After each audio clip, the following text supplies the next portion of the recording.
What's going on, guys? ShadowNinja here, and today we have an unscripted impressions about Revenant in Destiny 2. The brand new seasonal update, new episode, Act 1 is here, and honestly, there is a lot to love. Now, in general, I'm not going to try to gas this up. If you guys are frustrated with the seasonal model with episodes, I don't really think there's a lot here to really change that, I guess you could say, frustration. A lot of that is still present, so just take that as you will. But in general, the episode early impression really kind of like, if this is the direction we're going to keep moving towards with different aspects of like creating potions or what they call tonics, some of the content dump, the, I guess you could say, gameplay cycle of Onslaught and kind of bringing in different stuff and how we get loot, I'm all for it. This is a massive step in the right direction and already out the door. From narrative to gameplay stuff, to weapons, to artifact, everything is just flowing in a much better direction. And I am really thoroughly excited to talk about this. But before we get into the nitty and gritty, just want to mention, if you guys enjoy the content, want more from me, we have tons of stuff in the works. I've been writing these build videos, I've been looking at these guns, there's a lot of stuff to talk about. Be sure to hit that subscribe button and bell to be notified when I do drop more content, because yeah, there's a lot to go over and you don't want to miss it. So back onto some impressions. The story may be one of the first things that come to mind with the overall impression. This is the first time we got a content dump with the narrative, and I'll be honest, I liked it a lot. Some people may be a little bit frustrated that we got to wait a whole 8 weeks until the next act and stuff like that, but what I liked about it is it was short, it was sweet, the story was what you're going to get with the seasonal. I thought the narrative actually is really good, and there's a lot of cool implications, expanding the Elixir, the relationship between Crow and his Aldrin self from the past, Fikrul, Mithrax, Nezarek's curse. There's a lot of moving parts here, a lot of good stuff narrative-wise that I'm happy we kind of got through and wasn't held back by waiting a week for a new line of dialogue. We got the story, we got it through, finished. Now we go in, we grind, we focus, and things like that.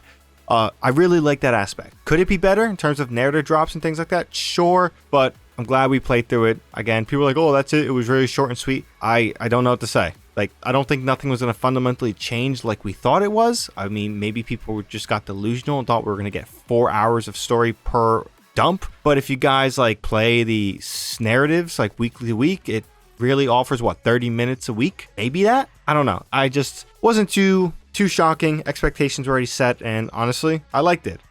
Spoiler, a warning, I guess you could say. The helm is gone. We're gonna need a new ship. Sorry for the coughing. Just want to get to that. We're gonna need a new ship, so maybe Dreadnought. But yeah, the helm being gone was very unexpected. Aramis making a comeback definitely seems like a reversion. I made a video. She left the Sol system. She was not here. And I'm gonna say that they retconned it in a way, but Aramis is back into play. Thank God. She's a pivotal part. I love her story and kind of what she means for the overall relationship between light and dark and all that other stuff. But yeah, helm gone. Fikrul is weird and he wants daddy. And Aramis is back. Really cool stuff. The Mithrax Nezarek curse stuff is very intriguing. I'm not going to spoil anything there. I really want you guys to kind of hear it from himself, but I guess you could say Mithrax understands the dire situation at hand, and I really am curious to see how things play out in that regard. So yeah, the narrative stuff, I mean, honestly, much stronger than Echoes. I guess you could say we experienced all of Act 1 and we compare that to the other Act 1 of Echoes. Already a better tale, already better execution, more weight, more emotion, all that other stuff. I liked it a lot. Let's talk about gameplay loot. The new Onslaughts, I like them a lot. I really do. The enemy types and things like that is fun. And in general, it's just a breath of fresh air to see Bungie revisit a existing mode and update it with a brand new set of maps, enemies, combat stuff. It's not totally different than what we experienced Into the Light, but there's a story through it. There's different enemy stuff. There's the dread in it in some capacity. I don't know how the hell narratively and lore-wise they fit in with aligning themselves with Fikrul, but at the same time, I don't care. I want to face my subjugators. I want to face my flying bats. I want to face those husks. They are very fun combat elements that really do add a breath of fresh air. They were really good in the final shape, and I'm glad to see Bungie is not wasting such a good enemy type. When it comes to the loot of getting this with the gameplay. Granted, this is day one, this is week one. There are still time-gated features like focusing and things like that, and other attunements that are going to be part of getting these loots, getting these weapons. But I really like going in there, investing some time into Onslaught, getting these weapons, using a tonic to potentially juice up the rewards via how many kills and rounds I complete and things like that. It's a very, I want to say simple, but you play and you get rewards for it. While there is RNG, there is luck. I really like the fact of how Onslaught feels as a mode. It's fun, it's sandboxy, you kind of play, you invest some time, it gets escalating difficulty. It's better than just getting 3 new battlegrounds. Onslaught feels like a better investment than new battlegrounds, so in general, I like them a lot.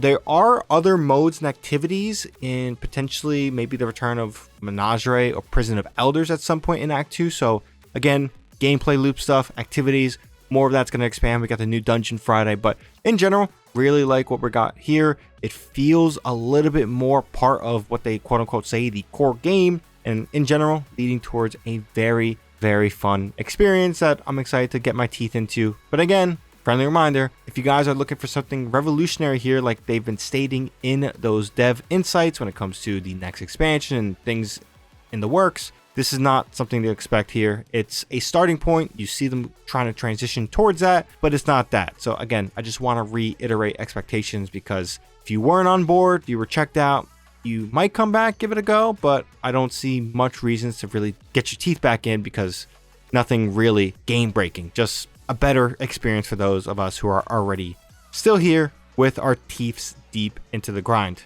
Now, the last part I guess I could say is overall sandbox. Things feel a little bit better when it comes to diversity, when it comes to stasis, void over shields, and things like that.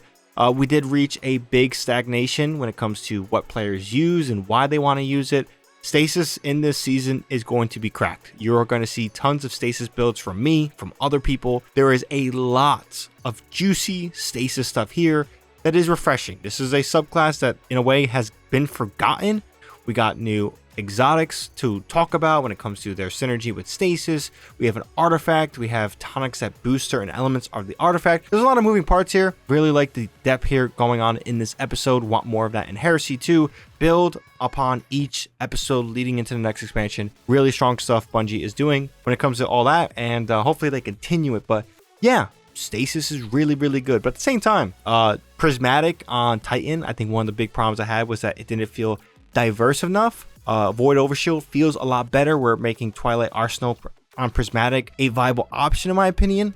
Still using the Stasis Super Berserker when it comes to Prismatic. Got a build video I think coming out tomorrow. We'll see how things shake up. But yeah, Stasis, sandbox stuff feels really, really good.